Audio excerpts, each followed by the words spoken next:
नागपूर शहरात smart city अंतर्गत अनेक ट्रॅफिक पोलिसांसाठी ट्रॅफिक बूथ बनवण्यात आले। हे अत्याधुनिक असे सोलरवर चालणारे ट्रॅफिक बूथ आहे। मात्र हे बूथ जर आपण बघितलं तर गेल्या कित्येक दिवसांपासून बनून तयार आहे, मात्र ते अजूनही व्यवस्थेमध्ये आलेले नाही किंवा त्याची सुरुवात झालेली नाही।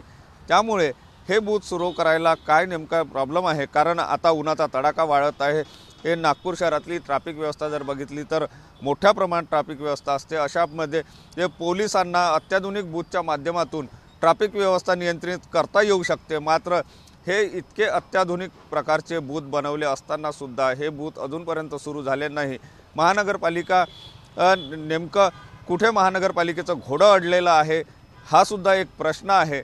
त्यामुळे नागपूर शहराच्या ठिकठिकाणी अशा प्रकारचे अत्याधुनिक बूथ बनले असले तरी हे बूथ अजूनही सेवेत आले नसल्याने अनेक प्रश्नचिन्ह सुद्धा उपस्थित केले जाते आहे। आणि हे बूथ नेमके केव्हा ट्रॅफिक पोलिसांसाठी उघडे होईल आणि या ठिकाणावरून ट्रॅफिक नियंत्रण चांगल्या प्रकारे पोलिसांना करता येईल असा प्रश्न नागरिक विचारताना दिसून येत आहे।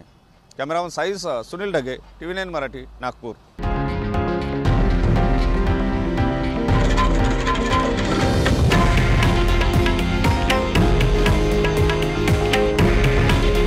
हे आहे देशातील नंबर 1 न्यूज नेटवर्क आणि आपण पाहत आहात TV9 मराठी।